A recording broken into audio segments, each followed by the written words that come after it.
Naresh TF ఛానల్కి స్వాగతం. ఓం శ్రీ సనారి విశ్వేశ్వర స్వామిని నమః. ఈరోజు అంటే కార్తీక శుద్ధ పంచమి రోజు శ్రీ సనారి విశ్వనాథుల వారు జన్మించినటువంటి రోజు.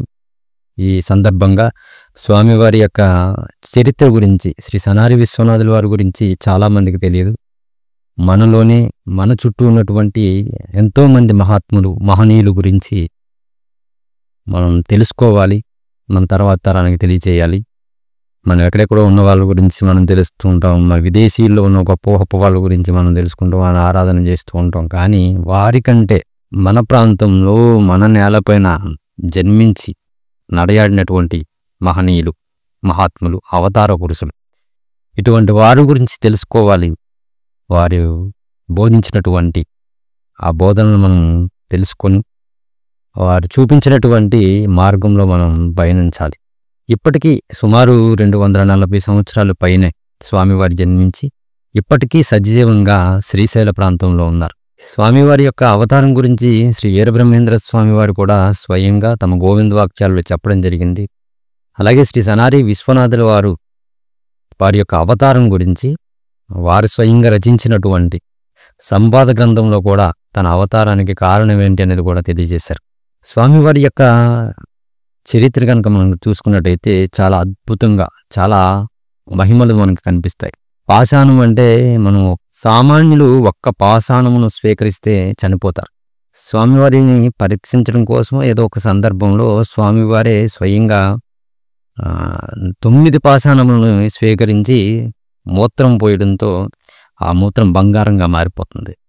ఎంతటి గొప్ప మహిమాన్వితులు శ్రీ సనారి విశ్వనాథుల వారి యొక్క జీవిత చరిత్ర గురించి స్వామివారి జన్మించినటువంటి ఈ రోజు నుంచి ప్రారంభించి కార్తీక మాసంలో స్వామివారి యొక్క చరిత్రకు సంబంధించినటువంటి వీడియోలు పూర్తి చేసి స్వామివారి యొక్క చరిత్రను అందరికీ తెలిసే ప్రయత్నం చేయాలనేది నా సంకల్పం. దీనికి మీరు కూడా చేయాల్సింది, చూసి ప్రతి ఒక్కరు కూడా ఈ వీడియోని మీకు తెలిసిన వారికి షేర్ చేయండి. ఈ కథ మనం తెలుసుకున్నది శ్రీ సుగంధం సాయిబాబా ఆచార్యులు వారు రచించినటువంటి శ్రీ సనారి విశ్వనాథ విజ్ఞానం మహిమలు అనేటటువంటి గ్రంథం ద్వారా తెలుసుకుంటున్నాం.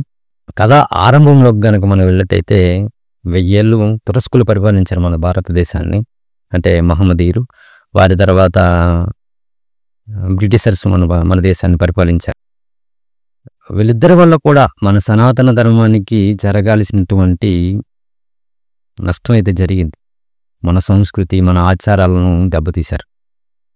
వారి యొక్క మతాన్ని మన దేశంలో ప్రవేశపెట్టారు. మన భారతీయులు అప్పటి అవసరాలను పెట్టి వారి యొక్క కష్టాలను, అంటే అప్పుడు వారి యొక్క పరిస్థితులను పెట్టి వారి అవకాశంగా తీసుకొని మత మార్పులు చేశారు. ఈ విధంగా మన సంస్కృతి చాలా వరకు దెబ్బతిని పర సంస్కృతికి మన వాళ్ళు మారిపోవడం జరిగింది. ఇటువంటి సందర్భంలో భారతదేశం మొత్తం మీద వివిధ ప్రాంతాలలో మహాపురుషులు ఉద్భవించారు. దేనికోసం అంటే తిరిగి మరలా మన సనాతన ధర్మాన్ని పునరుద్ధరించటం కోసం. వారి యొక్క తప ప్రభావం చేత, వారు చేసేటటువంటి దివ్య బోధల చేత, వారు ఆచరించేటటువంటి సత్కర్మల చేత, విజ్ఞానప్రదములైనటువంటి వారి రచించినటువంటి రచనల చేత, దివ్య మహిమల చేత, ఈ విధంగా వారు ప్రజలను ఆకర్షించి ప్రజలకి జ్ఞానబోధ చేసి ఆధ్యాత్మిక సంపన్నులుగా తీర్చి సనాతన ధర్మ మార్గం వైపు పయనింపజేశారు. అటువంటి మహనీయులలో శ్రీ సనారి విశ్వనాథుల వారు ముఖ్యంగా మనం చెప్పుకోవాల్సినటువంటి వారు. ఇక మొదటి అధ్యాయంలో గనక వెళ్ళినట్టయితే మనకి ఆంధ్రప్రదేశ్, తమిళనాడు కలిసి ఒకే రాష్ట్రంగా ఉన్నటువంటి ఆనాటి కాలంలో గంజాం జిల్లా, అంటే ఇప్పుడు మనకున్నటువంటి ప్రస్తుతం శ్రీకాకుళం జిల్లా, గంజాం జిల్లాలోని నాగవలి నదీ తీరంలో పాలకొండ అనే గ్రామంలో కోమటి వీధిలో సుప్రసిద్ధ విశ్వబ్రాహ్మణ వంశం ఒకటి ఉండేది, సింహాద్రి వారిది. ఆ సింహాద్రి వంశానికి చెందినటువంటి పంచవేదములు, అష్టాదశ మహాపురాణములు, సత్శాస్త్రములు, ఉపనిషత్తులు, సమస్త కావ్యములను పఠించినటువంటి పండితుడు, శివభక్తుడు, అనువంశికంగా అంటే వారి పెద్దలు చేసేటటువంటి వృత్తి ఏదైతే ఉందో ఆ స్వర్ణ వృత్తి చేస్తూ జీవనం సాగిస్తూ పాషాణములను భస్మం చేసి దీర్ఘవ్యాధులను నయం చేసేటటువంటి వైద్యుడు, రసబాధ ప్రక్రియ తెలిసినవాడు, సాత్వికుడు, బంధుజనప్రియుడు, తోటివారి క్షేమాన్ని సదా కోరుకునేవాడు, సద్గుణుడు, వారి సతీమణి గౌరిమాంబ. వారింటికి వచ్చేటటువంటి అతిథులు కావచ్చు, అనాథులు కావచ్చు, వారందరినీ ఆదరిస్తూ నిత్యాగ్ని కార్యంతో నిత్యం వేద పఠనంతో ప్రశాంతంగా జీవనం గడుపుతున్నారు వాళ్ళు. వీరితో పాటు కర్మశాల ఏంటంటే, కర్మశాల అంటే విశ్వబ్రాహ్మణుడు తమ పంచవృత్తులను చేయటానికి ఒక శాలను ఏర్పాటు చేసుకున్నవారు. దానినే కర్మశాల అనేవారు. ఆ కర్మశాలలో వీరితో పాటు పనీంద్రుడు ఉండేవాడు. పనీంద్రుడు అంటే ఒక సర్పం. ఈయన వీరాచార్యుల వారు పిలవగానే వచ్చేది, పాలు స్వీకరించి మళ్ళా వెళ్ళిపోయేది. అప్పుడప్పుడు ఆ సర్పం నుంచి విషాన్ని సేకరించి ఔషధాల్లో కూడా ఉపయోగించేవారు. మనం ఇప్పుడు ఈ రోజుల్లో వింటున్నాం పాము యొక్క విషం నుంచి మెడిసిన్ తయారు చేస్తున్నారని. కానీ ఆ రోజుల్లోనే మన భారతీయ విశ్వబ్రాహ్మణ శిల్పులు పాము యొక్క విషంతో మెడిసిన్ తయారు చేయడం అప్పట్లోనే మొదలుపెట్టారు.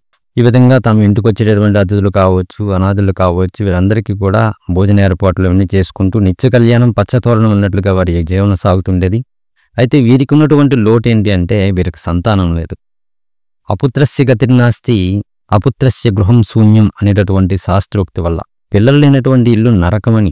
ఎందుకంటే అప్పట్లో గ్రామాల్లోకి వచ్చేటటువంటి సాధువులు కావచ్చు, సిద్ధపురుషులు కావచ్చు, పిల్లలు లేని ఎంత భోజనం చేసేవారు కాదు. అందువల్ల అటువంటి పిల్లలు లేని ఇల్లు నరకంగా భావించేవారు. చంటి పిల్లల ఆటపాటలతో, చిట్టి చిట్టి అడుగులతో, వారికి వచ్చిరన్నటువంటి ముద్దు ముద్దుగా పలికేటటువంటి మాటలతో అలా ఉండేటటువంటి ఇల్లే కదా స్వర్గతుల్యం. అటువంటి భాగ్యానికి మేము నోచుకోలేకపోతున్నామని గౌరిమాంబ చాలా బాధపడేది.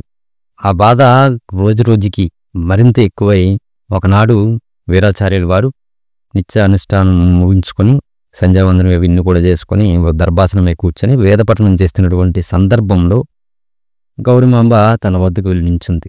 ఆమె దీనంగా ఉండటం చూసి గమనించారు ఆయన.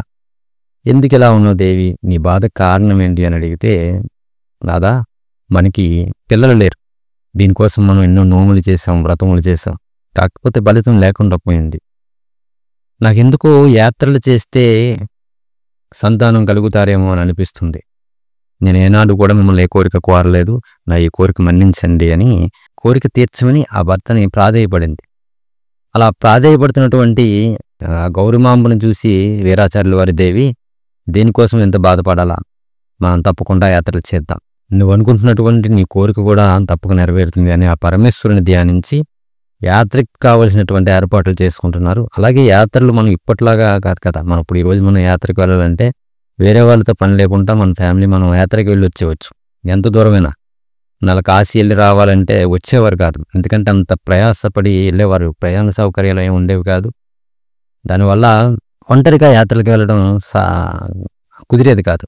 వారితో పాటు ఎవరైనా యాత్రలకు వస్తారేమో అని చుట్టుపక్కల వారందరినీ కూడా అడిగి ఈ ఏర్పాట్లలో ఉన్నారన్నమాట. ఈ వీరాచార్యులు వారు ప్రాణాలను పలంగా పెట్టేవారు. ఎందుకంటే ఇప్పటికీ మనకి పెద్ద పెద్ద పుణ్యక్షేత్రాలు చూడండి, శబరిమల కావచ్చు, తిరుపతి కావచ్చు, ఇప్పటికి ఎంత మనం నాగరికత చెందిన ఈ కాలంలో కూడా అక్కడికి మనకి క్రూర మృగాల చేత ఇబ్బందులు పడి భక్తులు చనిపోయినటువంటి సందర్భాలు ఇప్పుడు కూడా మనం చూస్తున్నాం.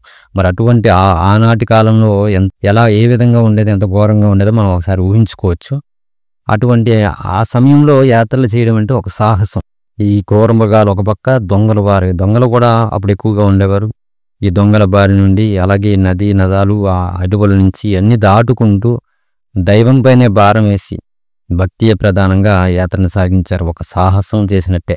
బంధుమిత్రాదులందరికీ కూడా వీడ్కోలు పలికి వీరికి కావలసినటువంటి ఆహార ధాన్యాలు ఎడ్ల బళ్ళ పైన వీరి యాత్ర ప్రారంభించేవారు.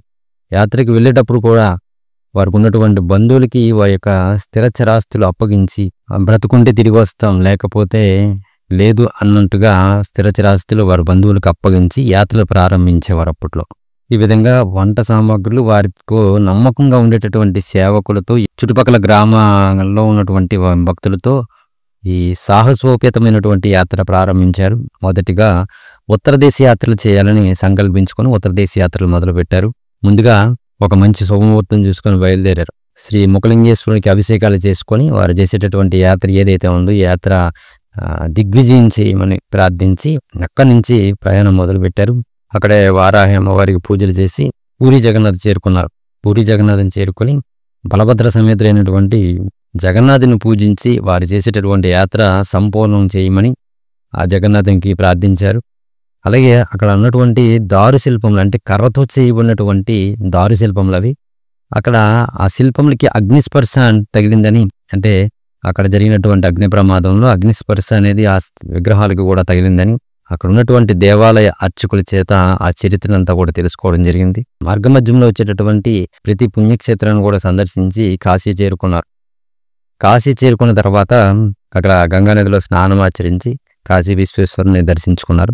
ఆ ఆలయానికి నైరుతి భాగంలో పంచముఖములతో 12 అంగుళ ప్రమాణం గల విశ్వకర్మ భగవాని యొక్క పంచలోహ విగ్రహం, అలాగే వాయు విభాగంలో పంచముఖములతో సుఖాసీనంలో ఉన్నటువంటి 11 అంగుళముల గాయత్రీమాత విగ్రహములు, బ్రహ్మ తేజస్సుతో విరాజిల్లేటటువంటి ఈ విగ్రహములు ఇవి ఎప్పటి నుంచి ఉన్నాయంటే ఆ క్షేత్ర నిర్మాణం ఎప్పటి నుంచి అయితే ప్రారంభించారో అప్పటి నుంచి ఉన్నాయని చరిత్ర పరిశోధకులు తెలియజేయగా తెలుసుకొని పరమాత్మ విశ్వకర్మ భగవానుడికి గాయత్రీమాతకి పూజలు చేసి బయటకు వచ్చిన తర్వాత ముఖమండపంలో నందీశ్వరుడికి ఎదురుగా మసీదు ఉండడం చూసి ఆశ్చర్యపోయారు. ఇదేంటి, నందీశ్వరుడికి ఎదురుగా శివాలయం ఉండాలి కదా, శివుడు ఉండాలి కదా, ఈ మసీదు ఉందేంటి అని అడగగా అక్కడే ఉన్నటువంటి ఒక వృద్ధ పండితుని అడిగారు. అప్పుడు ఆ వృద్ధ పండితుడు చెప్తున్నాడు, నాయనలారా, తురస్కుల మతోన్మాద చర్యలకు సాక్షిగా నిలిచాడు ఈ నందీశ్వరుడు. ఇది కృతయుగం నాటి శివాలయం ఔరంగజేబు పరిపాలనలో ధ్వంసం చేసి అక్కడ ఉన్నటువంటి ఆ శివాలయాన్ని ఆ ప్రాంగణంలో ఉన్నటువంటి ఒక బావిలో పడవేసి ఆ స్థానంలోనే ఈ మసీదు కట్టడం జరిగింది. ఈ నంది మాత్రం అలానే మిగిలిపోయింది అని చరిత్ర మొత్తాన్ని కూడా ఆ వృద్ధ పండితుడు తెలియజేశాడు.